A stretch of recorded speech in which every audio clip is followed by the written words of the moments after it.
Ngerti maksud pertanyaan ini? Saudara, ini luar biasa. Saudara.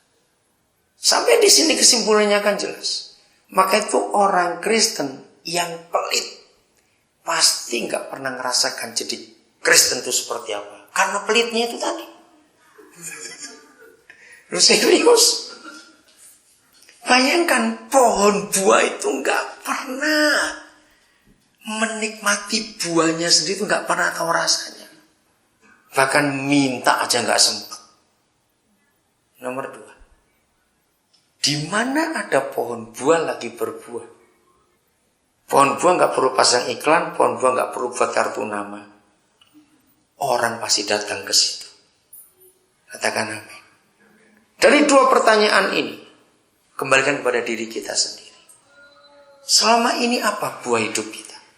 Kalau aku harus hidup di dunia ini, itu berarti bagiku bekerja memberi buah.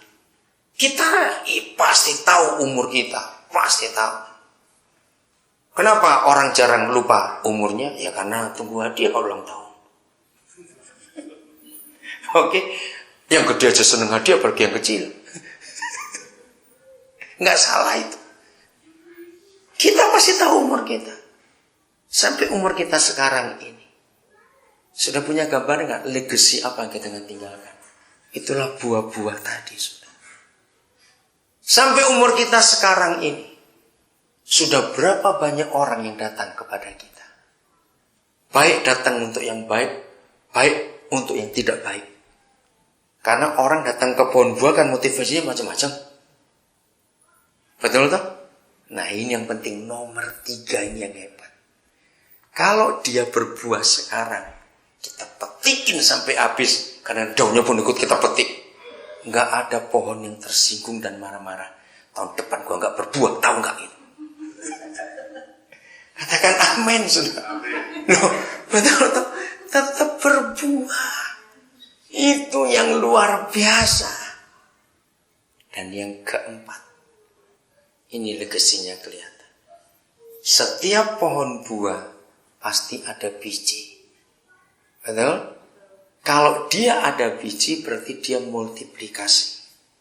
Jadi hidup itu nggak boleh berhenti hanya untuk diri sendiri, terus menikah, terus punya anak, enggak.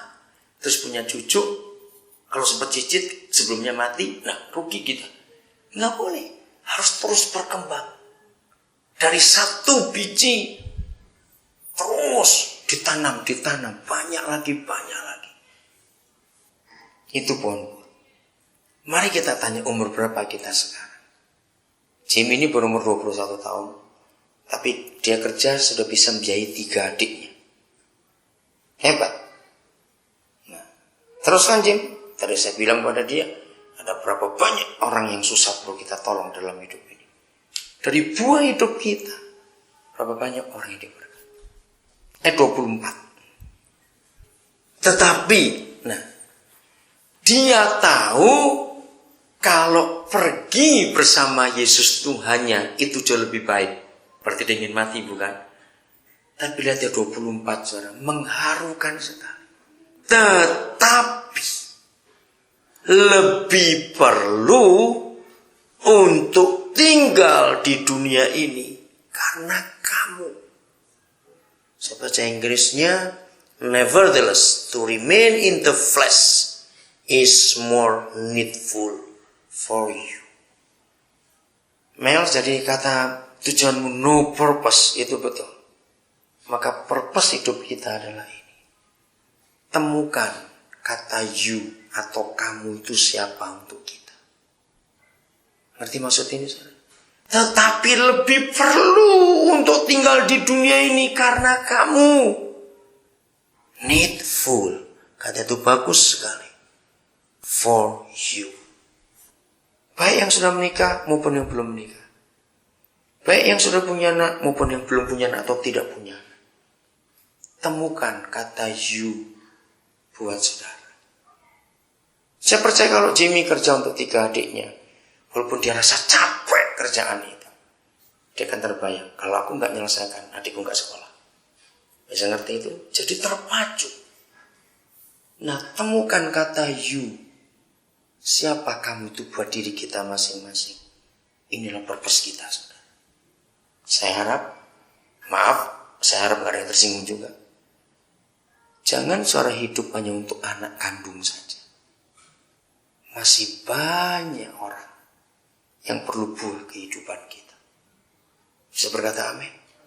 Kalau saudara bisa menemukan you ada di ayat ini, hidup itu menyenangkan dan luar biasa. Saudara. Bisa bayangkan gak? Lagi sekali, walaupun ada yang gak menikah, ada yang gak punya anak, ada yang menikah sudah punya anak. Ayo. Di Indonesia saya ngajar keluarga-keluarga begini. Banyak anak-anak Indonesia dapat beasiswa. Entah itu sekolah SMA atau di university. Nah, kalau saya dengar orang tua bersaksi anaknya dapat beasiswa, saya akan lanjutkan, jangan cukup hanya bersaksi, dengarkan. Dan biasanya di Indonesia ini, tadi kami ke La Sierra University karena anaknya Dr. Kiki Permadi masuk di sana, di college. Dan di situ ada dinding khusus untuk beasiswa. Scholarship-nya dari mana semua dapat. Nah di Indonesia, semua beasiswa kan pasti untuk yang pintar. Ngapain ngasih yang goblok? Buang duit nanti itu. Nah, ternyata untuk mereka bisa pintar, ternyata sebagian besar yang dapat beasiswa itu anaknya orang mampu. Kan gak adil. Sudah mampu, papa mama mampu nyekolahkan udah dapat beasiswa. Yang bisa dikatakan begitu karena mereka pintar. Kenapa bisa pintar? Karena fasilitasnya cukup. Loh betul tidak, Sir? Nah, terus saya bilang pada orang tuanya, kalau kamu mau menggenapi tujuan hidup, purpose-mu apa? Biaya sekolah anakmu yang segitu sebulan, tetap kamu keluarkan. Tapi beri kepada orang lain yang pengen sekolah, tapi gak bisa sekolah. Nah itu baru namanya adil. Ngerti maksud ini saudara? Nah untuk itu, kata legacy itu penting saudara. Di dalam kamus bahasa Indonesia, legacy itu seperti warisan. Enggak, betul enggak? Bukan warisan legacy itu. Lebih daripada warisan. Dan itu hanya bisa terjadi dan dikenal oleh banyak orang setelah orang itu mati. Selama orang itu masih hidup, enggak bisa dengan legacy. Aneh bukan, firman ini luar biasa. Dr. Permadi tinggal di sebuah perumahan namanya Harden apa? Harden Ranch. Ya.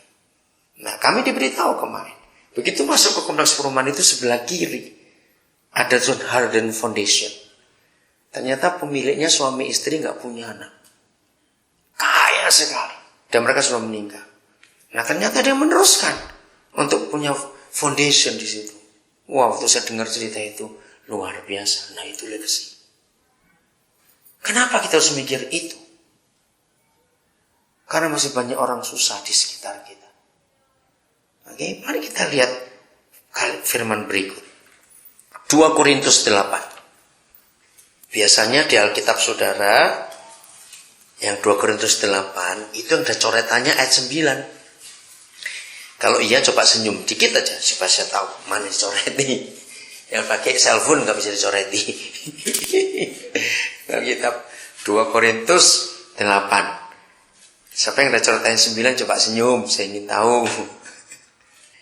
Ayat 9, betul? Ada? Oke. Karena kamu telah mengenal kasih karunia Tuhan kita Yesus Kristus, bahwa Ia yang oleh karena siapa? Kamu, karena kita bukan menjadi apa? Tuhan Yesus itu miskin. Sekalipun Yesusnya bagaimana? Kaya. Supaya kita menjadi kaya oleh apanya? Karena kemiskinannya. Siapa nggak suka dengar ayat ini? Wah jadi kaya, wah dengar kata kaya kita semuanya suka pasti bukan. Tapi saya mau katakan kepada saudara, kalau kita membaca Alkitab secara teliti saudara, ternyata yang disebut orang kaya menurut Alkitab itu bukan berapa yang dia miliki dan disimpan. Tapi menurut Alkitab orang kaya itu disebut berapa yang Ngerti maksud pertanyaan ini? Saudara, ini luar biasa. Saudara. Sampai di sini kesimpulannya kan jelas.